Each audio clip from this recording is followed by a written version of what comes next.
someone. When you really need someone. And when you're really afraid. I mean, I think those Yes. early years are really, All right, ladies, let's bring the discussion back to our book club selection this month, which is The Middle Place by Kelly Corrigan, who is in our circle this morning, and we are just thrilled to host you. Oh, so thank you for being here fun to and be here. making the trek all the way out in this cold weather. yeah, 0 degrees.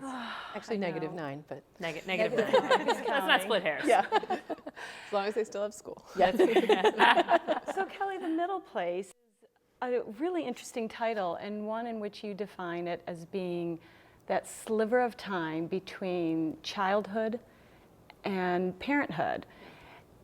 And we can all so relate with that middle place here, as are millions of people.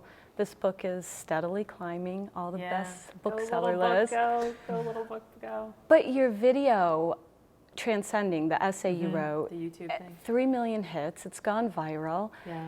Your words are really packing a punch and really resonating with so many people. Did you have any idea that your thoughts and your words were going to really affect so many people? Well, you know, you hope that somehow it connects and that it catches on. I remember, I'll tell you 2 things. I remember being with my agent, and she said that the average book sells 7,000 copies. And I said, oh, I have a very big family. I think I could sell 7,000 copies just between my 30 cousins and my 15 aunts and uncles. And she said, but you know, if you sell 20,000 copies, you're really in the game. Like, that's enough to get you a second book. And so that was my magic number, was like, can I get my little rock all the way up this hill? And at times when I was alone in my house and I was cooking up all of my ideas and thinking, you know, and talking to my mom and dad, who were like, well, I guess Betty Moran is going to have some kind of party.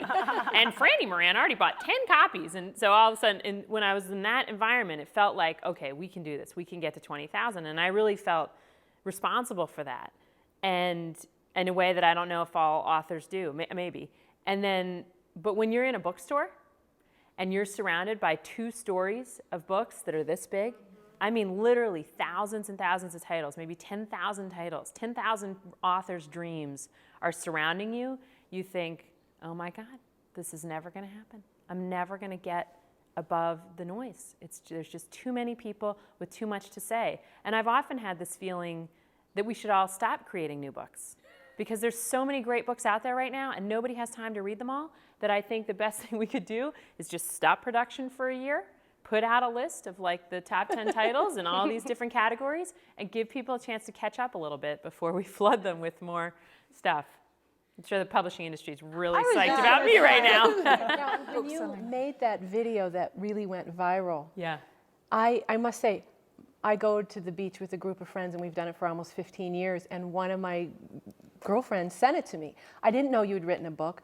I loved what you had to say. I got tears in my eyes listening to it. And then I get the same thing from her, and that you'd written this book, and I wrote her back and I said, if she's written a book, I want to read it. Yeah. Like, because I loved how you said things in there, and you just touched, like, it's like how we feel about our friends and how we feel about when we go through places in life. I like the words you used and how you said it. And I was so excited that you'd written a book. The video is so interesting because the book is so centered around my dad, and but I know that when people read it, especially when moms read it and women read it, and good sharp readers who are really paying attention, you see this thing growing in the background, which is my mother's presence in my life and the role that she plays and the things that she does that my father could never do.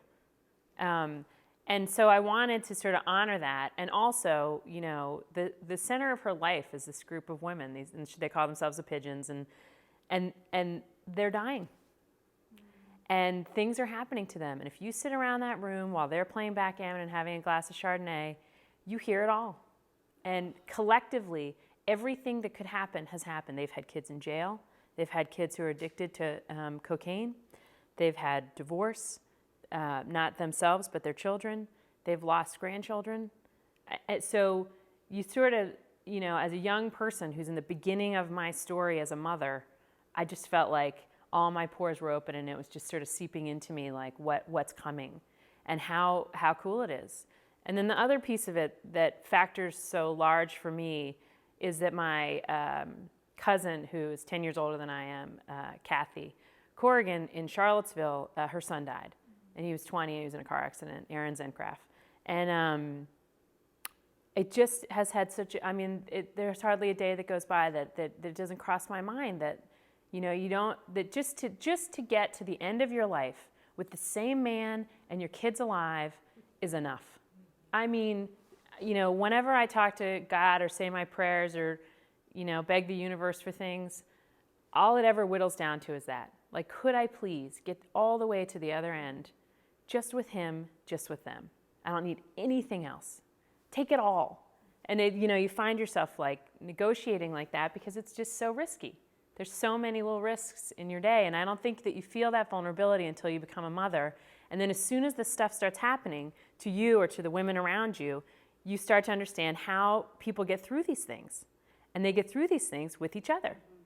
And that is such an amazing thing to internalize, that we could do this, that we're going to actually survive the stuff that's going to happen to us. That yes, it's going to happen, and we're going to survive it, is like an amazing thing to take in.